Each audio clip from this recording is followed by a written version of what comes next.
Assalamualaikum warahmatullahi wabarakatuh. Kali ini kita bertemu di pembahasan tentang perencanaan sistem. Baiklah, saya akan tampilkan materi kita pada sesi ini, yaitu perencanaan sistem. Oke.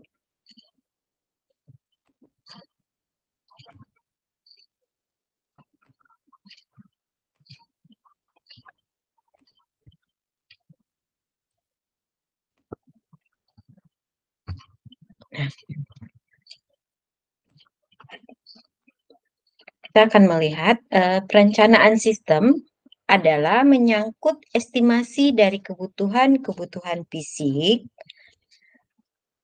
tenaga kerja, dan dana yang dibutuhkan untuk mendukung pengembangan sistem serta untuk mendukung operasinya setelah diterapkan. Nah, pada perencanaan sistem dapat terdiri dari perencanaan jangka pendek dan jangka panjang. Artinya di sini kita mengestimasi kebutuhan apa yang dibutuhkan untuk pengembangan sistem. Nah, ini bisa kita buat dalam dua bentuk, yaitu jangka pendek dan jangka panjang. Biasanya jangka pendek itu kisarannya sampai 3 atau 5 tahun ke depan, sementara jangka panjang itu biasanya di atas 5 tahun sampai 10 tahun ke depan. Jadi bagaimana kebutuhan-kebutuhan yang akan diperlukan untuk pengembangan sistem ke depannya, ini dibuat dalam perencanaan. Artinya kita merencanakan dari sekarang. Nah, proses perencanaan sistem itu mencakup 3 hal: merencanakan proyek-proyek sistem, menentukan proyek-proyek sistem yang akan dikembangkan, kemudian mengidentifikasi proyek-proyek sistem dikembangkan. Kita tinjau tahap proses perencanaan sistem. Tadi tahap prosesnya ada 3, yaitu merencanakan proyek, mempersiapkan proyek sistem yang akan dikembangkan, mendefinisikan proyek dikembangkan. Nah, di dalam merencanakan proyek sistem itu ada beberapa tahapan. Yang pertama, mengkaji tujuan, perencanaan strategi, dan taktik perusahaan. Nah, di sini kita melihat apa sih yang menjadi tujuan dan bagaimana strategi perusahaan dalam mencapai tujuannya. Kemudian kita mengidentifikasi proyek-proyek sistem, apa yang potensial untuk dikembangkan. Nah, dari proyek-proyek yang potensial itu kita menetapkan sasaran proyek-proyek sistemnya. Selanjutnya, menetapkan kendala proyek-proyek sistem, menentukan proyek sistem prioritas, membuat laporan perencanaan sistem, dan meminta persetujuan manajemen. Jadi dari mulai kita mengkaji dulu apa yang menjadi tujuan mereka, bagaimana kondisi mereka, terus kita mendapatkan gambaran tentang bagaimana pengembangan proyek ke depannya, kita akan membuat usulan proyeknya dan meminta persetujuan dari manajemen atau pemimpin di tempat tersebut. Nah, setelah itu baru kita masuk ke tahap keduanya, yaitu mempersiapkan proyek sistem yang akan dikembangkan. Artinya setelah pihak manajemen memberikan rekomendasi atau meng-ACC proyek yang akan dikembangkan, selanjutnya menunjuk tim analisis ya, analis ya. Nah, setelah kita paham menetapkan proyek yang akan kita kembangkan, kita bentuk tim. Tim ini yang pertama untuk melakukan analis dulu. Setelah tim terbentuk, kita umumkan proyek pengembangan sistem. Artinya kita beritahu ke seluruh perusahaan atau elemen yang ada di dalam sistem tersebut atau di dalam organisasi tersebut bahwa akan ada proses proyek pengembangan sistem. Nah, setelah itu melakukan studi kelayakan. Nah, studi kelayakan ini tentunya menilai kelayakan proyek sistem, membuat usulan sistem, dan meminta persetujuan. Jadi, sebelum proyek itu benar-benar dikembangkan, harus dikaji lagi kelayakannya. Apakah proyek itu memang layak untuk dikembangkan? Nah, kemudian kalau sudah mendapatkan kelayakannya, kita baru masuk ke pengusulan. Nah, tadi kan ini langkah-langkah yang tadi ya, mengkaji, mengidentifikasi, sampai meminta persetujuan. Nah, ini mempersiapkan proyek ya, menunjuk tim, mengumumkan proyek pengembangan. Kemudian mengidentifikasi proyek yang akan dilakukan tahap ini analis ya. Tugasnya pada saat mengidentifikasi ini adalah tugas dari seorang analis ya. Nah, ruang lingkup dan sasaran project system. Ruang lingkup atau scope dan sasaran dari project system harus betul-betul dipahami terlebih dahulu oleh analis sistem. Karena hal ini sangat berhubungan erat dengan perhitungan biaya, waktu, pengembangan yang akan diperkirakan oleh analis. Nah, pada pertemuan sebelumnya kan saya sudah pernah menjelaskan bahwa untuk membuat proyek, kita harus membuat perencanaan kegiatan, perencanaan dana, waktu. Nah, di sini untuk memudahkan kita dalam menyusun perencanaan tersebut, supaya proyek itu tidak melebar kemana-mana, maka kita perlu membuat skop atau ruang lingkup. Jadi, kita jelaskan batasan dari sistem yang akan atau proyek yang akan dikembangkan itu sampai di mana. Jangan nanti tidak jelas skupnya, proyeknya berkembang kemana-mana sehingga menyebabkan proyek tidak pernah selesai karena perhitungan waktu yang tidak pas, biaya yang membengkak karena ada penambahan-penambahan seterusnya. Jadi di sini ketegasan kita dalam menentukan ruang lingkup atau skup itu sangat penting untuk menghindari terjadinya proyek yang tidak selesai-selesai karena banyaknya permintaan tambahan-tambahan. Nah, di sini kita harus betul-betul punya kontrak dengan pihak manajemen atau pengguna sejauh sampai mana skupnya sistem yang akan dikembangkan tersebut.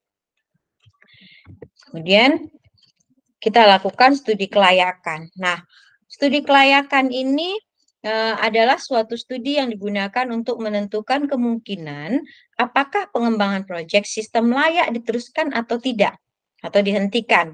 Jadi di sini kita melakukan semacam penelitian pendahulu yang bertujuan memahami operasi dari sistem yang lama. Jadi kita melihat bagaimana cara kerja sistem yang lama. Ya, operasi-operasinya kita harus paham betul. Kemudian menentukan kebutuhan-kebutuhan pemakai secara garis besar. Jadi siapa sih pengguna dari sistem ini? Nah, misalnya ada operator. Operator itu apa sih yang dia butuhkan? Ya kan? Kemudian data-data apa? Kemudian pihak manajemennya atau pihak manajernya dia butuh laporan seperti apa? Nah, ini kita identifikasi kebutuhan-kebutuhan mereka secara garis besar, kemudian menentukan permasalahan-permasalahan yang terjadi. Jadi kita lihat sistem, kita lihat kebutuhan, sistem yang berjalan, kebutuhan mereka, kemudian dari situ kita akan nampak di mana kecomplangannya atau ketidakselarasannya, inilah yang menjadi permasalahan mereka. Ya, jadi di sini kita dapat menemukan permasalahan. Jadi kalau kita lihat sistemnya seperti ini, sementara kebutuhannya begini, oh ini nggak nyambung. Berarti kita harus ada suatu sistem baru supaya kebutuhan dari pihak pengguna ini bisa terakomodir dari sistem yang baru. Nah, kemudian menilai kelayakan project system. Nah, kelayakan yang kita nilai dari berbagai aspek ya. Yang pertama adalah aspek teknik ya atau technical feasibility. Nah, di sini kata kuncinya adalah apakah teknologi ini nantinya dapat diterapkan di sistem. Jadi, kita harus pastikan teknologi yang akan kita usulkan dalam proyek ini bisa nggak diterapkan. Ya, jangan kita buat suatu teknologi yang di mana nanti nggak bisa dipakai, jadi percuma. Jadi betul-betul dikaji secara teknik ya, ini bisa nggak ya? Kalau bisa berarti dia lolos uji secara teknik. Kemudian kelayakan operasi. Ini kata kuncinya adalah dapatkah sistem nantinya diterapkan di dalam organisasi ini? Nah, kita melihat bagaimana kondisi organisasi atau perusahaan tersebut. Apakah sistem yang kita usulkan itu bisa dipakai mereka? Ya, sebagus apapun sistem, kalau si pengguna tidak siap, tidak akan, bermanfaat sistem tersebut. Jadi kita lihat sistem yang akan dibangun ini nantinya bisa nggak digunakan oleh si pengguna, itu. Kemudian kalau bisa, berarti kelayakan secara operasi lolos. Nah, kita lihat kelayakan penjadwalan atau schedule-nya. Dapatkah sistem nantinya dikembangkan sesuai dengan waktu yang telah ditetapkan? Nah, di sini yang kita lihat adalah berapa lama waktu yang kita butuhkan untuk melakukan pengembangan sistem? Apakah waktu tersebut tersedia, ya? Tersedia untuk kita bisa melakukan pengembangan. Jika iya, maka kita bisa lanjut dan lolos secara penjadwalan. Kemudian kita lihat lagi, tentu yang pasti adalah kelayakan ekonomi, ya. Apakah sistem yang dikembangkan dapat dibiayai dan menguntungkan? Nah, dua kata ini, dapat dibiayai berarti ada anggaran yang tersedia untuk mengembangkan sistem, dan kemudian kalau ada anggaran, kita lihat dari sisi bisnisnya. Menguntungkan nggak sih? Nah, biasanya orang pebisnis itu kan pasti dia kalau invest sesuatu dia harus, mendapatkan keuntungan. Nah, ini harus terdapat keduanya. Jadi ada anggarannya, kemudian ada keuntungan yang diperoleh setelah pengembangan sistem ini. Nah, kalau jika kita bisa menjawab dengan iya, biayanya tersedia, keuntungannya ada yang akan diperoleh setelah sistem itu diterapkan, tentunya dengan melakukan analisa ekonominya, ya. Nah, kalau iya bisa kita lanjut ke kelayakan hukum. Nah, kalau kelayakan hukum sebetulnya nggak terlalu ribet ya, apakah sistem yang akan dikembangkan tidak menyimpang dari hukum yang berlaku. Nah, intinya kan, tentunya sistem ini tidak melanggar undang-undang, intinya seperti itu.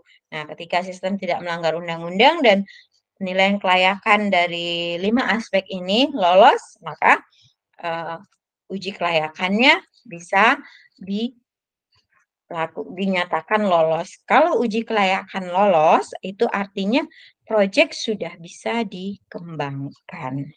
Oke? Nah, untuk, materi kita hari ini hanya sampai di situ.